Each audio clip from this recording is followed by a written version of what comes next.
Schizophrenia is the most common diagnosis where psychosis is a feature. It can include positive symptoms such as delusions, hallucinations, and disorganised thinking, negative symptoms including social withdrawal, a flattened mood, and an inability to feel pleasure, also called anhedonia, and cognitive symptoms such as impairments in memory and difficulty expressing thoughts. It's estimated that at least 1% of the population has a diagnosis of schizophrenia, which as of 2022 equates to around 565,000 people in England. The effects for people living with a diagnosis of schizophrenia are both varied and uncertain. Effects that can have a severe impact on quality of life are multiplied by factors such as identity, intersectionality, and have a knock-on effect on physical health, and in many cases are made considerably worse by the same medication they rely on to alleviate symptoms. Lastly, stigma as a result of public misconceptions fuels discrimination.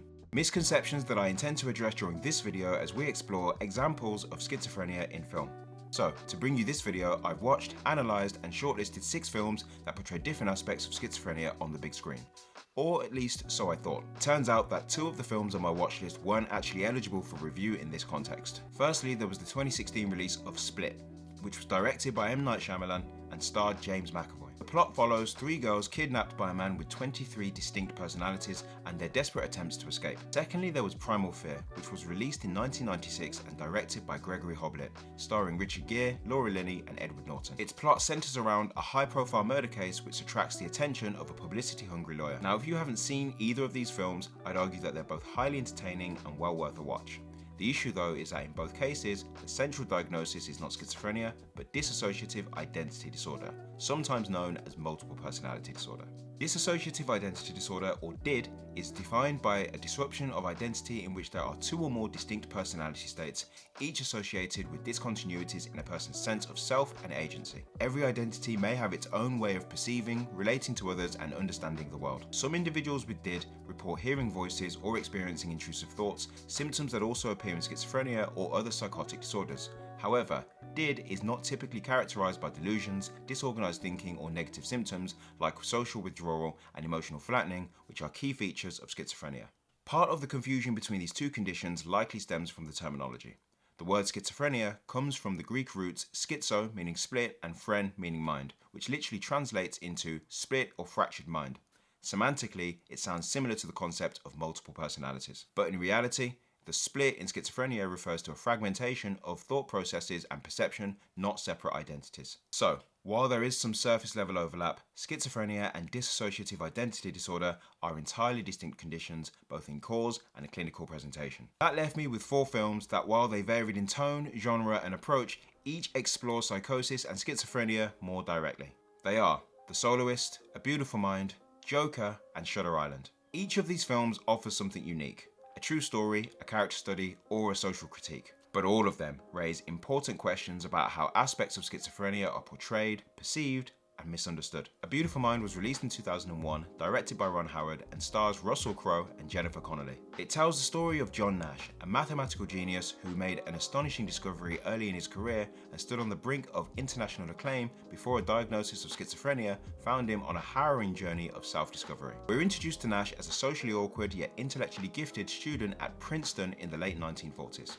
He's obsessed with finding a truly original idea and struggles to connect with others in a meaningful way. Early on in the film, we're introduced to Charles, his eccentric and warm-hearted roommate who quickly becomes Nash's closest companion. The conversations with Charles seem to bring balance to Nash's isolating world, while the audience is led to believe he is a stabilizing force. As time passes, Nash is recruited by a mysterious government agent named Parcher to decode Soviet messages supposedly embedded in newspapers. The secrecy, pressure, and paranoia grow steadily, yet are framed in a way that feels plausible within the context of Cold War intelligence. It's only after Nash's wife, Alicia, discovers an office full of newspaper clippings and chaotic scribblings that we begin to realise not everything is as it seems. And this is where the film shifts. What we thought was a political thriller becomes something more intimate and disturbing. It comes to light that Charles, Agent Parcher, and even Charles' young niece Macy are all figments of Nash's imagination and were hallucinations all along. Nash is eventually detained at a psychiatric hospital and formally diagnosed with paranoid schizophrenia. Dr. Rosen, the psychiatrist in charge of Nash's treatment, tries to explain the nature of schizophrenia to his wife, who in many ways acts as a proxy for the audience. He says that the nightmare of schizophrenia is not knowing what's true. Imagine if you had suddenly learned that all the people, places, and moments that were most important to you were not gone, not dead, but had never been. What kind of hell would that be? At the same time, Nash starts a chronic course of treatment by way of insulin shock therapy. The goal was to induce seizures and alter his brain chemistry in an attempt to alleviate the psychotic symptoms. As he is discharged and tries to rebuild his life, we see Nash struggle with both the side effects of his medication and the lingering presence of his hallucinations. At times, we see him question reality again, unsure of what's real and what's imagined. Well into his recovery journey, Nash approaches a colleague at Princeton to ask if he can take up a role auditing classes. The idea being that a familiar environment, sense of community, and regular attachments could help him to overcome the worst of his symptoms. The years go by, and despite the symptoms being present, if not a little less persistent, and more manageable over time, he starts to gain a sense of control. As he puts it, they're not gone, and maybe they never will be. But I've gotten used to ignoring them now, and as a result, they've kind of given up on me. By the time Nash is awarded the Nobel Peace Prize in 1994, he hasn't overcome schizophrenia, but has learned how to live with it. A Beautiful Mind invites us to see the person beyond the diagnosis. A man of genius, yes, but also of vulnerability. A partner, a father, someone learning slowly how to navigate reality, one day at a time. Shutter Island was released in 2010, directed by Martin Scorsese, and stars Leonardo DiCaprio and Mark Ruffalo. It presents psychosis through the lens of a psychological thriller. DiCaprio plays US Marshal Teddy Daniels, sent to a remote psychiatric facility on Shutter Island to investigate the disappearance of a patient. From the very beginning, something feels off. The conversations are stilted, the patients are cryptic, and the environment is foreboding. We're introduced to the head of the facility, Dr. Crawley, played by Ben Kingsley, who describes the work they do on Shutter Island as a moral fusion between law and order and clinical care. He talks about the crossroads faced by medical interventions at the time. For example, physical interventions such as transorbital lobotomies versus the relatively new field of psychopharmacology. During further conversations with Dr. Crawley, we're told about the symptoms of the missing patient. A war widow who drowned her 3 children in the lake behind her house and has never acknowledged that she is in an asylum. We're told that to sustain this delusion, she has created an elaborate fictional structure about the facility and the people in it. For example, in her mind, the guardsmen are really delivery drivers or milkmen.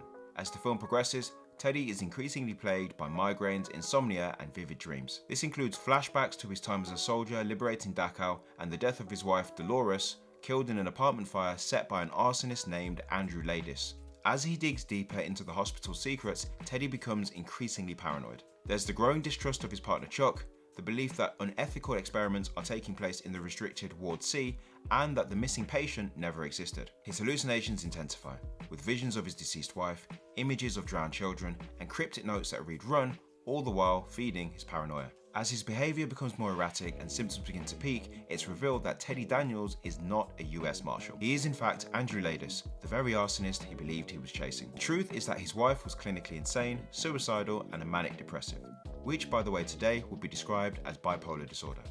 She drowned their children, after which he killed her in a fit of grief. We are told that the trauma of losing his wife and kids caused him to reconstruct reality. He has actually been an inmate on Shutter Island for the past 24 months, and the past 2 days, the time that we've been watching the film, have been an elaborate therapeutic roleplay designed by the doctors in a last-ditch effort to help him play out his delusion and recover without resorting to a lobotomy. The film does not diagnose Andrew explicitly, but his experiences are consistent with trauma-induced psychosis, possible schizophrenia, and PTSD. What makes Shutter Island so striking is its structure.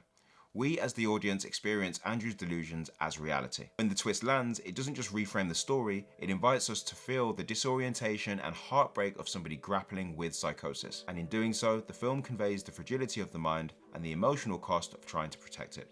The Soloist was released in 2009, directed by Joe Wright, and stars Jamie Foxx and Robert Downey Jr. The film follows Steve Lopez, a journalist at the LA Times played by Robert Downey Jr., who stumbles across Nathaniel while he's playing a battered 2-string violin next to a statue. Nathaniel speaks quickly, erratically, and shifts between subjects in a way that makes coherent conversation difficult. Despite his disordered thinking and speech, it's immediately clear that he's intelligent, self-aware, and deeply passionate about music, particularly Beethoven. Lopez, sensing a powerful story, tracks down Nathaniel's sister and learns that he was once a child prodigy, a classically trained cellist who attended Juilliard, a prestigious music school in New York. Via flashbacks throughout the film, we see a young Nathaniel navigating childhood trauma and inner-city violence, finding solace in music. But over time, the onset of schizophrenia derails his promising future. As the film unfolds, we see multiple attempts from Lopez to help Nathaniel. He is well-intentioned, but torn between being a journalist, a saviour, and a friend. He arranges for Nathaniel to join LAMP, a therapeutic community in Skid Row designed to help those living with mental illness. Here we hear from others living with psychosis, including one woman who shares her experiences of hearing voices and the difficulty of managing medication. Lopez tries to balance empathy with action. He gives Nathaniel a cello donated by a concerned reader, invites him to a Philharmonic rehearsal to foster social inclusion, and even pushes for him to get stable housing. But Nathaniel's symptoms complicate this. He's reluctant to live alone, becomes paranoid, and at times experiences delusions, believing that Lopez is a divine figure sent to help him. Eventually, Lopez tries to obtain legal papers to declare Nathaniel unfit and allow a caseworker to manage his care, effectively attempting to have him sectioned and medicated. The idea being that if Nathaniel could experience a period of clarity, even briefly, it might be transformative. But Nathaniel sees this as betrayal. He lashes out and the trust between them is broken. This becomes an emotional pivot point in the film. Lopez realizes that trying to fix Nathaniel may not be the answer. Instead, simply being present, offering stability, and treating him with dignity might be what matters most. The film ends not with a cure, but with connection, with the acknowledgement that recovery doesn't always mean symptom-free, but rather living with compassion, autonomy, and community. The 2019 release of Joker was directed by Todd Phillips and stars Joaquin Phoenix and Robert De Niro. It explores the fragile mind of Arthur Fleck, a failed comedian and part-time clown who leads an impoverished life with his ailing mother, living in a bleak, crumbling Gotham City. From the very first scene, we see Arthur forcing a smile in the mirror while a single tear slides down his cheek. We're introduced to a man barely holding himself together. In a meeting with his social worker, we learn that he's on several medications and struggling with a neurological condition that causes him to laugh uncontrollably in inappropriate situations. It's a jarring symptom that distances him further from others, is misunderstood, and often met with discomfort or aggression. The social worker asks if he's been keeping up with his journal. We are immediately drawn into the darkness of his mind with a close-up of one entry that reads, "I just hope my life makes more sense than my death." He longs for connection. Through hallucinations and fantasies, Arthur imagines a kinder world where he is seen, understood, and even admired. He envisions himself being embraced by Murray Franklin, a talk show host played by Robert De Niro, symbolizing his craving for acceptance and dignity. But these delusions mask the reality. His life is unraveling. Throughout the film, we see signs of psychosis, including delusions, auditory hallucinations, and disorganised thinking. For example, in one scene, a distressed Arthur enters his neighbour's apartment, a woman he believed he was dating, only for it to be revealed that the entire relationship was imagined. We see countless examples of him being dismissed and mistreated by society. Beaten in the street, mocked at work, fired for bringing a gun into a children's hospital, which was a setup, and eventually ridiculed on national television. His final break from reality feels inevitable. On the verge of getting jumped again, he kills 3 men on the subway. The act is both spontaneous and symbolic, his tipping point from being invisible to feared. In the next meeting with the social worker, he talks about not being seen or heard for his whole life, being unsure if he really existed, but only getting noticed when he snapped. Case in point, there is now a story in the news about a killer clown on the loose. We also learn that he has been a lifelong victim of his mother's delusional psychosis and narcissistic personality disorder in the form of neglect and abuse as a child, and a tale of dubious links to the Wayne family as an adult. From this moment on, the mask is off. He stops taking his medication and embraces his new identity.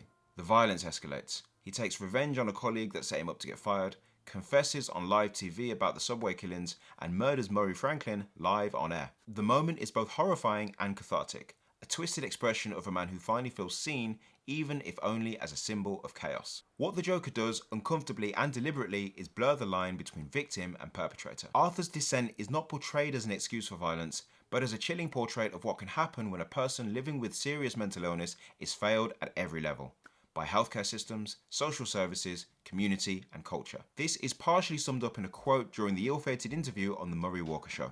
When Murray asks, "Why should we believe you?" about the subway killings he just confessed to, he says, "It's because nothing can hurt me anymore. My life is nothing but a comedy. Everybody just yells and screams at each other. Nobody's civil anymore. Nobody thinks what it's like to be the other guy." At its core, Joker is a cautionary tale, one that doesn't glamorize mental illness, but instead asks, what happens when somebody is pushed so far out of society that reality itself begins to fracture?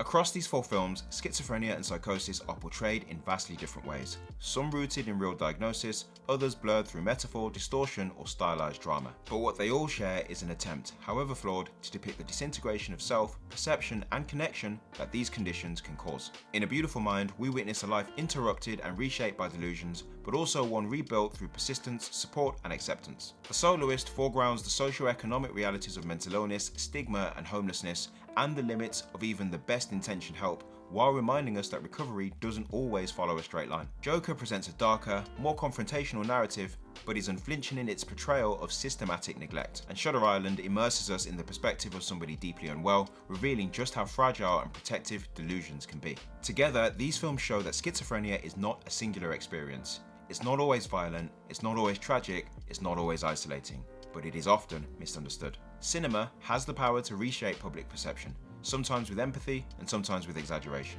If there's one takeaway from this deep dive, for me, it's that representation matters.